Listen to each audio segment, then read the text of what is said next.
Hello everyone, welcome to today's live broadcast studying kinetics of chromatin assembly with SWAT acquisition MS. I'm Jörg Dojan from SAIX and I'll be the moderator for today's event. We are delighted to bring you this educational web seminar presented by Labroots and sponsored by SAIX. If you want more information about this, please visit saix.com. We have a few important announcements before we begin. This webcast is designed to be interactive and we encourage you to ask questions during the event. You can submit questions by typing them in the Q&A box, which can be found by clicking on the green Q&A button at the lower left of the presentation window. We'll try to answer as many questions as we can. You can enlarge the slide window by clicking on the screen icon in the lower right corner of this slide window.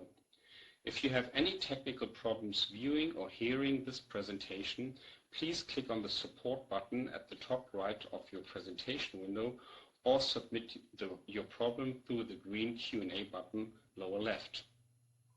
This is an educational webinar and thus offers free continuing education credits. After the webinar is over, please click on the CE button located in the bottom left-hand corner of your web page and follow the process of obtaining your credits. I would like now to introduce our today's speaker, Moritz Voelker Albert and Andreas Schmidt. Since 2013, Moritz is PhD student in Professor Axel Imhoff's group at the LMU in Munich and focusing his research on the kinetics of chromatin assembly.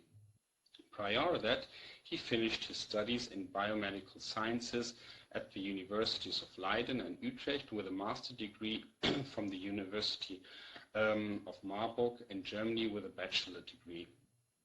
Andreas is since 2013 employed as a postdoc at Professor Axel Imhoff's group at Munich and responsible for the development of the protocols for proteomic analysis and data analysis. For his PhD studies and first postdoc, he joined the mass spectrometry unit of Karl Mechtler and Professor Ammerer at the Institute of Molecular Pathology in Vienna. He received his diploma degree in chemistry from the University of Leipzig in the junior research group of Andreas Zins. I would like to now turn over to Andreas and Moritz for their presentation.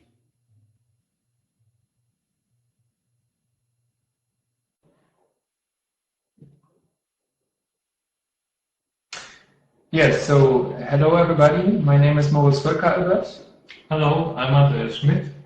And we are very happy to present today's webinar, and we first of all like to thank Labroots and SAIX for giving us the opportunity to present you the kinetics of chromatin assembly with SWAT acquisition mass spectrometry. To start today's webinar, we like to show you the outline and the agenda. First of all, we like to introduce you to chromatin and chromatin assembly to bring everybody to the same page. And then secondly, Andreas will take over and give you an overview about the data-dependent and data-independent mass spectrometry. And thirdly, I like to show you some proteomic results of our analysis using SWAT acquisition mass spectrometry. And finally, we like to conclude and sum up, and then we are very happy to take any questions after the webinar. So let's start with chromatin and chromatin in different compaction states. Chromatin actually describes the term that DNA is wrapped around histones, and together this unit is called the nucleosome. So nucleosomes are then occupying the entire DNA, and they can then also further modified by epigenetic factors depicted here on this slide.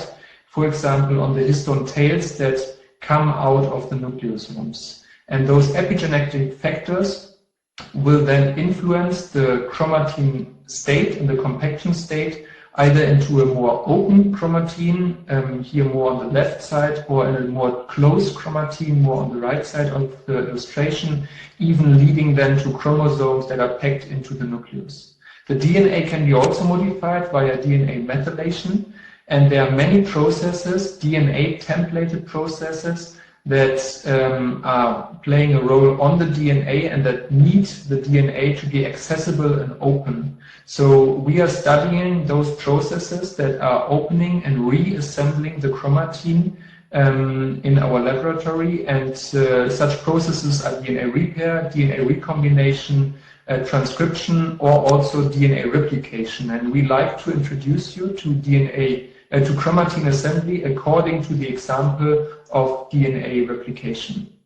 So replication takes place at replication forks, and these are mostly marked by pCNA, which is a very well-known clamp-loading protein. It divides the replication fork into the left side here on the slide as a parental DNA, and on the right side to a newly synthesized DNA, where also then new nucleosomes get incorporated. It has been shown by literature that pCNA interacts together with CAF1, standing for chromatin assembly factor 1, and this actually incorporates newly synthesized histones into the DNA by the help also of RTT106 and ASF1, for example.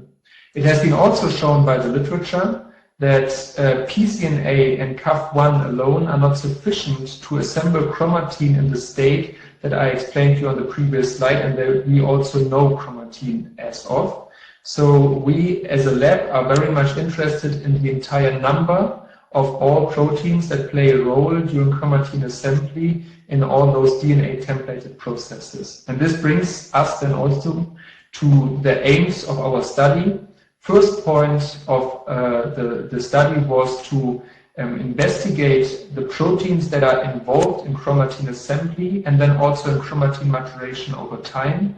And this leads then subsequently also to the second point, where we analyze the binding kinetics of chromatin interacting proteins, meaning we look at the abundances of proteins over time to describe whether we can cluster proteins as early binders or constant binders or late binders. And thirdly, we compare similarities between in vitro techniques and in vivo techniques. We have both techniques in hand, and we can compare to make then physiological statements about the meaning of those findings that we acquire in both techniques. So let's start with our in vitro chromatin assembly protocol, and this goes as follows. First of all, we start with immobilization of the DNA. This double-stranded DNA is composed of repetitive elements, and this DNA sequence in total can be then tagged to a biotein tag. This biotein tag, again, can be fetched with magnetic streptavidin beads, and this gives us the tool in hand to always fetch the reaction and stop the reaction at whatever time point we want. Then second part of our in vitro chromatin assembly protocol is the addition of DREX, which stands in this case for Drosophila embryonic extract. It's a protein extract from early Drosophila melanogaster embryos, and it has been shown by Peter Becker and many other labs that if you now incubate this Drosophila extract with naked DNA, you assemble chromatin in a very physiological-like manner, meaning that nucleosomes get incorporated into the DNA and even come to physiological spacing. So we are interested in this chromatin at different time points, and so we use an MNase elution step to cut the chromatin from the beads and then to analyze it in several ways and different methods. But first of all, I'd like to explain to you our experimental setup to explain everybody what we have done. So we assembled chromatin for 3 different time points, namely 15 minutes, 1 hour, and 4 hours as a very late time point. And the immobilized DNA onto the beads is now put as plus DNA. And the minus DNA or beads only is the negative control that we also did for all 3 time points. Moreover, we did 3 biological replicates meaning with 3 independently collected Drosophila extracts, giving us in total 18 samples to analyze on a mass spectrometer. But first of all, I show you the different modes that we use to analyze the elevate. First of all, we can use a very classical DNA agarose shell to look at the DNA structure. I hope you can appreciate that over time, over all 3 time points, we see an increase of complexity and of nucleosomes getting incorporated into our DNA. Secondly, we can also look at the protein level, and this is done by means of a silver stained gel. Also, over all 3 time points, you hopefully appreciate that in our plus DNA samples, that are the samples where we immobilize the DNA onto the beads, we see a significant increase of proteins bound to this DNA compared to the negative control where we just incubated the beads with the Drosophila extract depicted here in minus. And lastly, but most importantly for today, we analyzed this chromatin on a mass spectrometer in different modes, namely data independent and data dependent acquisition models. And I'm now very happy to take or hand over to Andreas that will guide us through mass spectrometry. Thank you, Moritz. In order to identify the factors that are responsible for chromatin assembly, we decided to take advantage of a bottom-up proteomics approach. So in this case, we obtain the nucleosomes and proteins that have been eluted off the beads, perform a proteolytic cleavage with lyse C and trypsin to generate small oligopeptides that can be analyzed by reverse phase C18 chromatography. And this is eluting peptides are then online detected by a mass spectrometer. And in order to quantify the abundance of proteins in the samples, in the beginning we had 2 approaches we could select from. First, to a data-dependent or so-called shotgun mass spectrometry approach, where we measure the eluting peptides at certain time points when they are ionized at the end of the column, and then hope that an MS-MS spectrum is triggered and later on identified so that we can map the peak of the peptide to a certain peptide sequence and later on protein sequence. This is very good if there's no prior knowledge known about the sample composition. And secondly, we were thinking about using a data-independent targeted mass spectrometry approach that is also called SRM or MRM approach, where you require prior knowledge of factors that are involved in binding, and then you design a specific mass spectrometry method where you measure the abundance of the proteins. However, in this approach, you might miss proteins that you don't expect to see, but you could, for instance, gain more sensitivity on peptides that have co-eluting peptides, like in the case of peptide 3, where you would probably not be able to distinguish the light blue peptide from the dark blue peptide, which you could do in the MRM approach. So at first, we started off with a shotgun proteomics approach, and we analyzed a data set of 3 replicates of chromatin-bound protein and of the input material, this so-called tracks.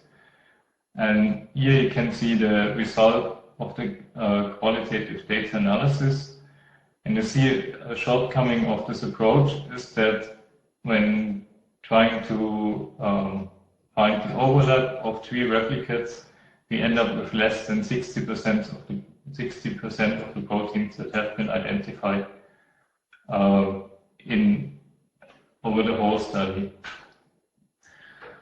And the second shortcoming of this approach is that only very high abundant proteins show a very good correlation between biological replicates, as you can see on the right side of the graph.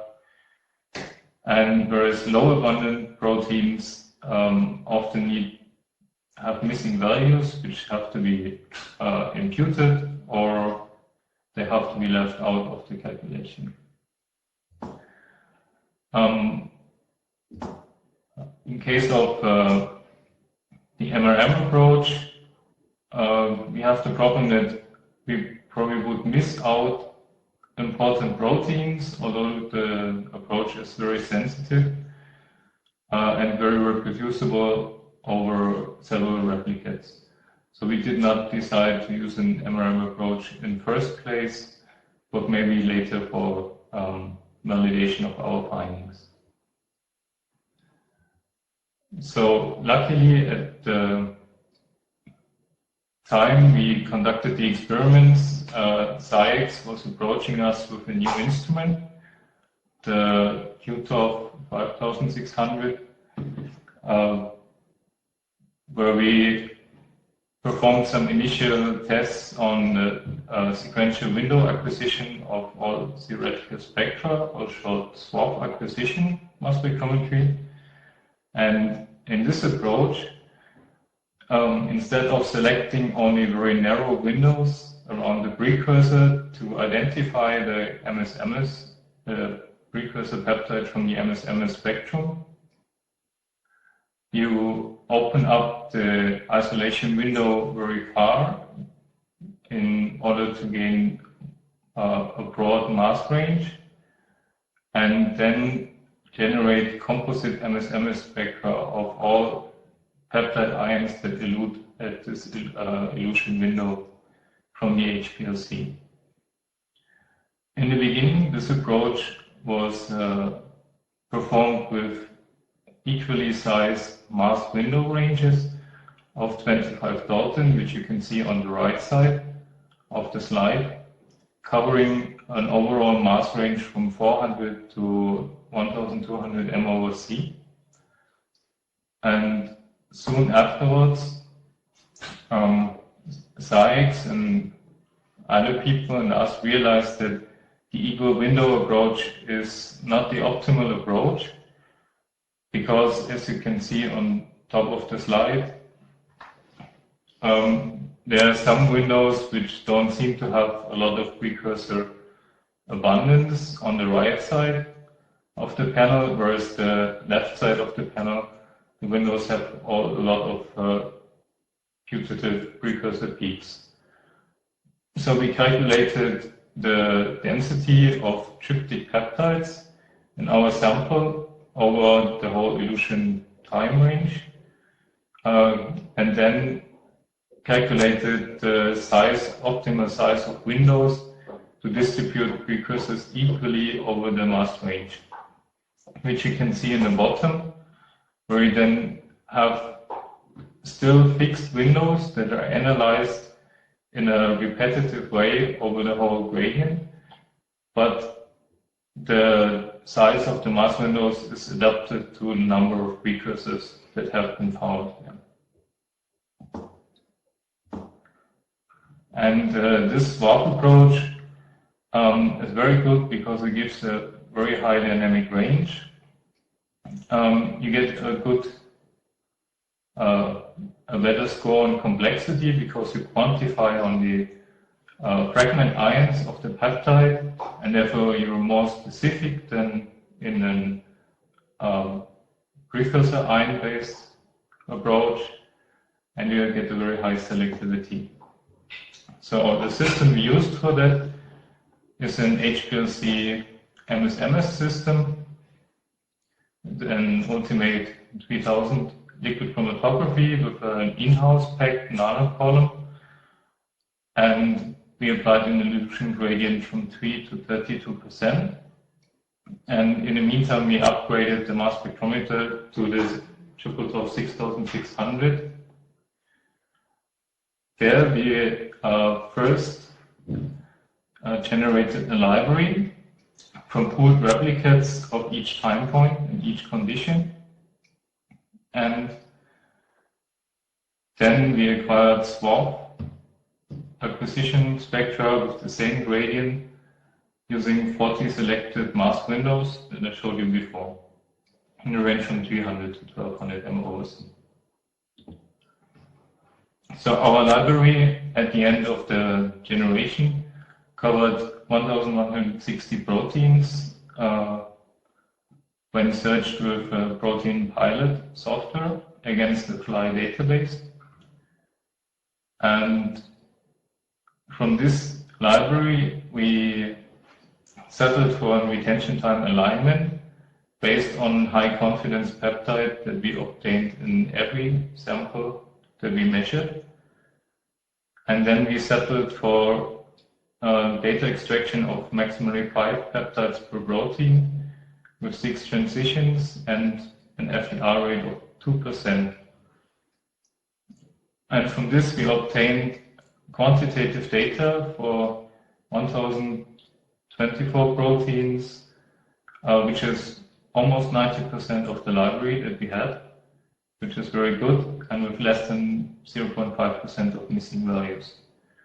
From this quantitative data, we first plotted to see the distribution of the data, and you can see that almost all distributions are almost normally distributed.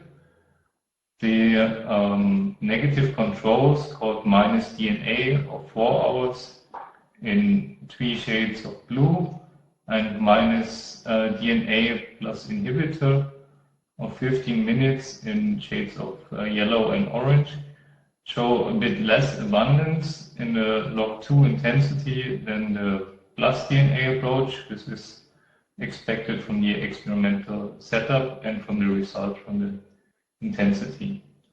But you can also see on the right side of the plot is that the reproducibility between all biological replicates of one condition is quite high, so the data quite trustable. And now Moritz will present some results that we obtained from that. Yeah, thanks Andreas. And as Andreas said, we now have quantitative values for all our proteins. And as we also mentioned before in our aims of the study, we are interested in the kinetics of those proteins during chromatin assembly, meaning we want to show which ones are first coming and which ones are a little bit later or constant binders. And this we did here, also in this waterfall plot illustrated. What I've done here is that I took the 15-minute SWAT value of each protein and divided it by its respective 4-hour value of SWAT. And then I log transformed it and plotted this in this waterfall plot. What you can then hopefully appreciate is that on the upper left side, you see early binding proteins, meaning they have a positive ratio after 50 minutes divided by 4 hours. And here marked, we find proteins that we expect to be early binders, like the CAF subunits that I also introduced you to at DNA replication slide, but also replication factors and ACF proteins. They all have a tendency of early binding. Then secondly, we find a class of proteins where the ratio does not change too much, or whether it's not very positive or very negative. And these are histone proteins depicted in black. And those proteins, once they get incorporated, they stay in the DNA and are not so much regulated during chromatin assembly. And finally, we also find a class of late binders having a more abundant value after 4 hours. And there are some histone variants depicted here, but also late binding proteins and DNA repair proteins like RPA proteins, or IRBP and Q80 that are well known as XRCC proteins in the human system. So concluding, we can describe the kinetics of those proteins and cluster them in different groups. And so now we were interested whether we can challenge the system. So we went back to our starting point of the in vitro chromatin assembly system and added HDAC inhibitors, meaning those histone deacetylase inhibitors inhibit the histone deacetylases, and therefore there's more acetylation on the chromatin, and there it has been reported in literature to lead to a more open chromatin. And so our hypothesis to test was whether we also then see more proteins binding to the chromatin if there's a more open chromatin up on histone deacetylation inhibition. So we added TSA to our chromatin assembly reaction. TSA stands for trichostatin A, and it inhibits the HDACs. And so first of all, we checked the acetylation status on the histone tails, via a PTM analysis that also has been slightly mentioned by Andreas. So we loaded or extracted first of all the histones from the extract upon TSA treatment. We loaded them on an SDS page. Then we used propionylation and digestion with trypsin. This gives us peptides of a specific length that we can analyze by a mass spectrometer. And then to look at the specific modifications, we used an MRM-HR approach with the targeted LC-MS setup, and finally quantified the ion-extracted chromatograms for the peptide H4 from the amino acids 4 to 17. On the left plot, you see then the percentage of indicated peptides. And on the left side from this plot, you see the unperturbed chromatin assembly state, where acetylation decreases over time. And on the right side, you see then the acetylation status, especially from a diacetylated peptide upon TSA treatment. And you hopefully appreciate that those bars here constantly are higher than in the unperturbed state on the left side, meaning we have a slight increase of acetylation on our histone tails. We would have expected a little bit more of acetylation upon TSA treatment. This could be simply due to a lack of some HDACs in our early embryonic extract. And nevertheless, we can see, and I hope you appreciate that there is an increase of acetylation. This is then also verified on the right side when we compare the ratio of plus TSA to minus TSA treatment. We see slight increases of the acetylation level. But as I said beforehand, we were majorly interested in the protein content, and so we performed a Euclidean clustering with this heat map, comparing our unperturbed chromatin assembly reaction to the TSA-treated chromatin assembly reaction. What you now here see is this heat map showing log2 SWAT intensities, meaning the more red something is, the more abundant the value has been found, or the protein has been found, and the more green a line on the x-axis shows, meaning a protein is less abundant found in one of the conditions. I guess you appreciate that on the upper part of the plot, in the unperturbed chromatin assembly, there is less red than upon TSA treatment, meaning we have hints and indications that we look at a more open chromatin and there are more proteins bound to this chromatin upon TSA treatment throughout all 3 time points, since the TSA treatment is clustering according to the treatment and not according to the time points. And we were of course interested which proteins are then actually binding to chromatin upon HDAC inhibition. And so we again performed a waterfall plot. And on the left side, I plotted now the SWAT values of 15 minutes divided by the 15-minute value of the respective protein, but upon TSA treatment. So on the upper left side, you then see proteins that are enriched in the unperturbed chromatin assembly state. And if we now take this subset of proteins and do a GO-term analysis, we see that there are proteins that are in the mitotic spindle organization, or they have ATP binding, or also DNA packaging, nucleosome organization, chromatin assembly. So those proteins we normally expect to bind to chromatin in an unperturbed chromatin assembly situation. On the other side, if we now look at the proteins that are enriched at the chromatin upon TSA treatment, we find cytoplasmic proteins, we find proteins from the cell cortex, or also nuclear envelope proteins. And these are not proteins that are well annotated as chromatin binders, meaning there are, so to say, functional less proteins that suddenly bind to the chromatin up on the TSA treatment, and they open up the chromatin for unspecific binders. Third point of our aims was then to compare the in vitro chromatin assembly protocol, depicted here on the left side, to a newly published in vivo chromatin assembly protocol, and this is the so-called nascent chromatin capture protocol. It has been published by Albert et al. In the Onion Code laboratory, and here you work with HeLa S3 spinner cells. So you culture your cells in an asynchronous population, and you do a FACS sample. Then you synchronize your cells with a time-ID block to synchronize in the cell cycle between G1 and S phase, and then you release them into S phase, and then you do a biotin pulse that labels the newly replicated DNA now in the cells that have been released into S phase, and so DNA replication. And then you can collect the nascent chromatin, or you can let the cell progress and collect a more mature chromatin. In our case, we did again all the 3 time points that we also did in our in vitro chromatin assembly protocol, meaning 50 minutes, 1 hour, and 4 hours. And then you proceed with cross-linking, sonication, and the purification on structure-redeem beads, and finally you can look at DNA, you can look at histone marks and proteins. So I'd like to convince you that this NCC protocol is working quite fine. First of all, you can see a FACS plot of the respective samples that I introduced you to.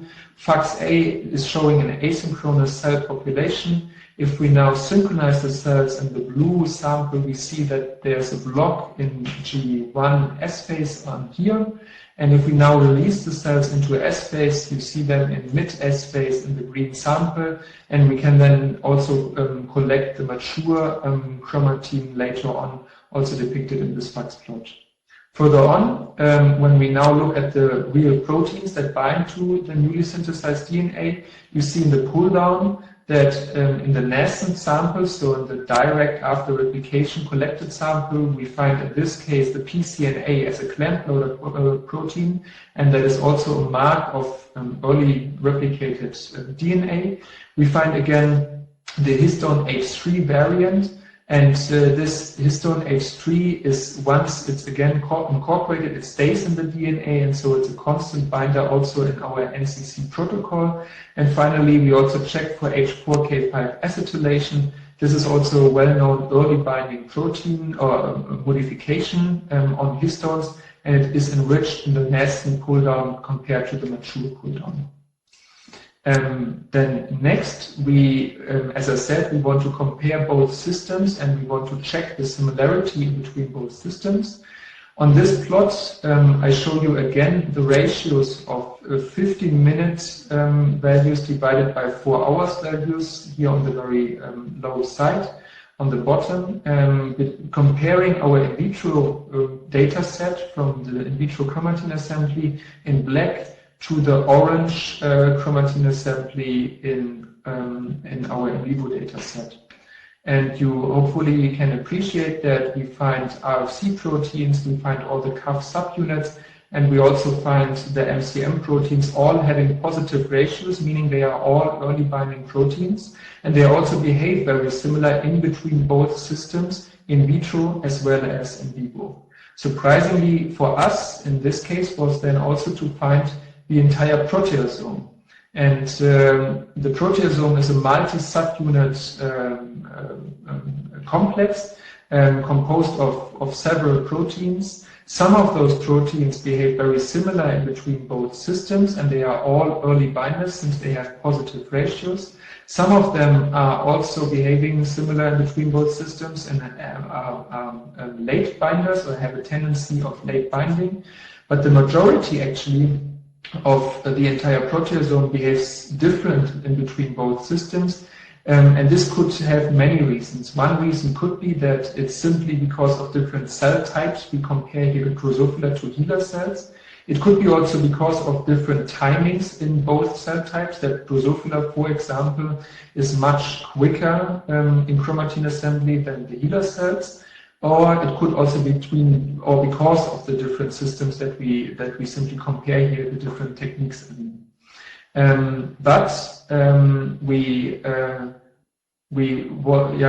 First of all, I'd like to introduce you to the proteasome as a quality manager inside the cell. As I already mentioned, the proteasome is a multi-subunit complex. It has been found in cytoplasmic locations as well as in the nucleus. It's part of the ubiquitin proteasome system, and this system has been widely described to execute the processive degradation of proteins upon their ubiquitination. So once a protein has fulfilled its job, or in the case that it's not properly folded, it gets ubiquitinated, and this ubiquitination is then recognized by the lid of the proteasome, and this lid is then incorporating those proteins into the barrel of the proteasome, here also illustrated with alpha and beta subunits, and there is actually the catalytic subunits of the proteasome that cuts the protein into peptides and therefore recycles the proteins. So it's a very complex multi-subunit complex in the cell, and since we have our in vitro chromatin assembly system in hand, we can add proteasome inhibitors, as we already did for the HDAC inhibitors, and can look what are the effects upon proteasome inhibition onto chromatin assembly. And so I hope you can still remember our waterfall plot from the previous presentation part. I looked at early binding proteins, at constant binding proteins, and at late binding proteins.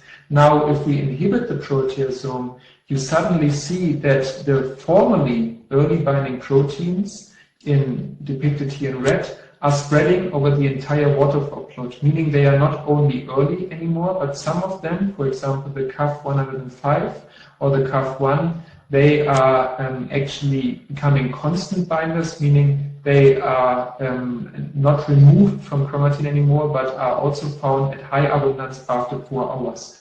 What we then also see is that some of the formerly early binders become even late binders. This is the case now for RFC proteins and subunits, and this could lead us to the hypothesis that the proteasome is somehow degrading some of those subunits and regulates the binding kinetics of those proteins.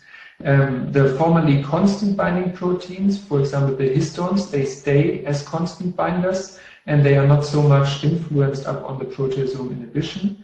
And the late binders, they show at least a similar behavior than the early binders. The formerly late binders become then also spread over the entire waterfall plot. Some of them, as the RPA protein, suddenly become early binders. Some also, as the XRC protein IRBP in the Drosophila, is a constant binder, but some also become even late binder as the histone 2AB histone variant. So in total, this brings us to our summary. First of all, we like to, we showed you a proteomic analysis of in vitro assembled chromatin. And with the background that Andreas explained to you very good is that the SWAT acquisition increased the quantification coverage in both setups, in vitro as well as in vivo, and the proteasome inhibition, but also the HDAC inhibition. Both inhibitors lead to a different kinetics during chromatin assembly. And with this, we come to a preliminary model that we are currently testing. In an unperturbed chromatin assembly situation, we find early binding proteins. They get removed by the proteasomal turnover, and this makes space for late binders to come to the chromatin and then also to lead to the maturation of the chromatin. In a proteasome inhibited chromatin assembly situation, we find early but also late binding proteins already at early time points. And since there is no proteasomal turnover, we accumulate proteins and there's a disturbed maturation and a chaotic situation, so to say.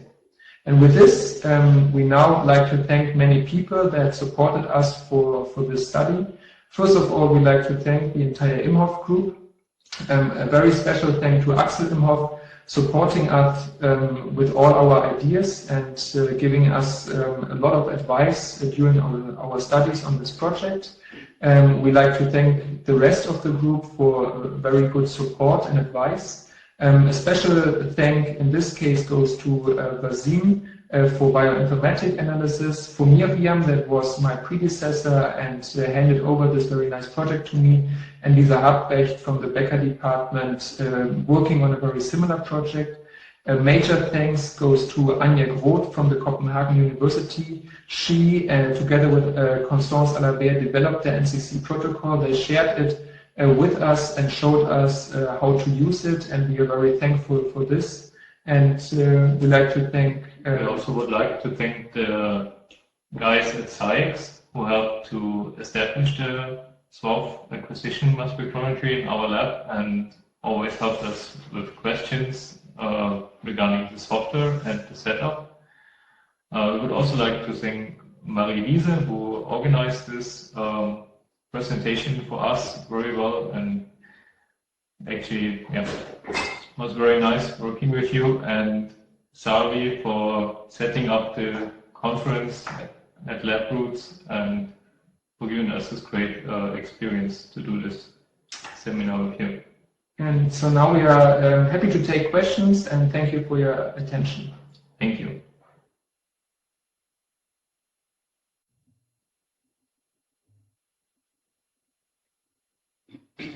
So thank you also from my side for this very informative presentation. Before we get started to the question and answer session, I would just like to remind our audience how to submit questions. So you can submit your questions by just typing them in the Q&A box, which you can find by clicking on the green Q&A button at the lower left of your presentation window. And we'll try to answer as many questions as we can. And our first question is, are the same chromatin assembly factors also found with a different DNA sequence as template for the assembly reaction? Maybe I'll hand this over to Moritz. Yeah, first of all, thank you for the question. It's a very good question, and we have been asked this also quite some times. We tested this and we composed our DNA sequence that we use for the immobilization onto the beads of a 359 repetitive sequence, and we used simply a different sequence then to assemble the chromatin. What we see is that we do not find major changes of the protein content upon sequence change, meaning that the protein content during chromatin assembly seems to be sequence independently, and it has to, of course, to validate further on with many more sequences. But the first hint to this question leads us to conclude that this is sequence independently.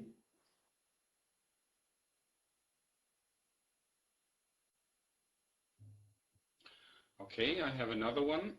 So this is one probably for Andreas. And the question is, what is the required instrument to perform SWATH-MS? So what kind of instruments and which software is needed to do this?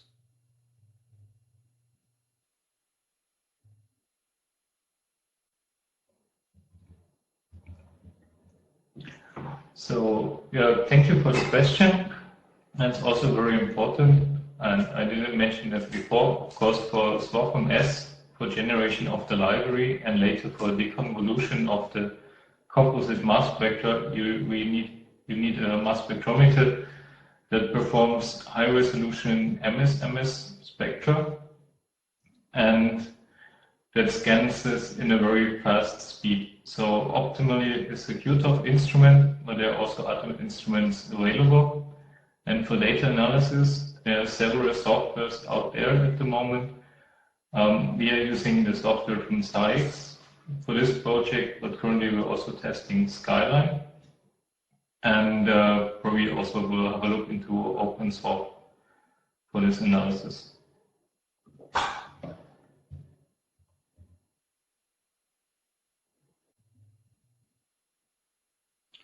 So the next question which comes in here is the proteasome still found at chromatin upon proteasome inhibitor treatment? Not sure who wants to take this one.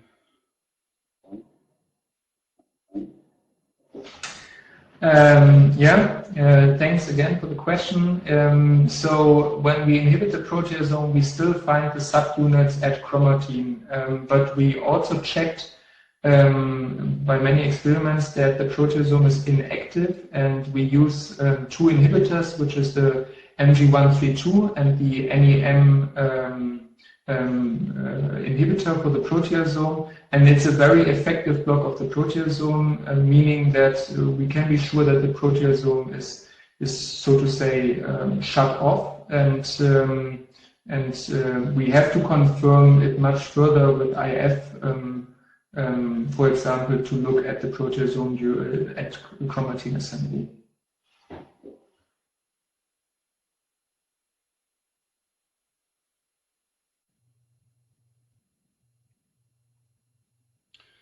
So if there are no more questions, then I would like to thank once again Moritz and Andreas for their brilliant presentation. And do you have any final comments?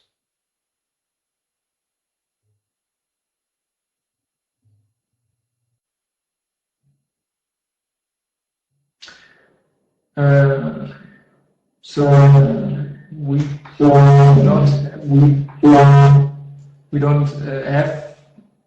don't have final comments. We were very happy to give this webinar and to share our study with you. I think we could show you that there's plenty of opportunities to use the SWATH-MS, and it helped us very much in analyzing our data, and we can highly recommend the method. And so hope to see you in the next webinar, hopefully. Yeah, thank you for joining the webinar. And if you have further questions, please post them, and we will also be available to answer them by email later on.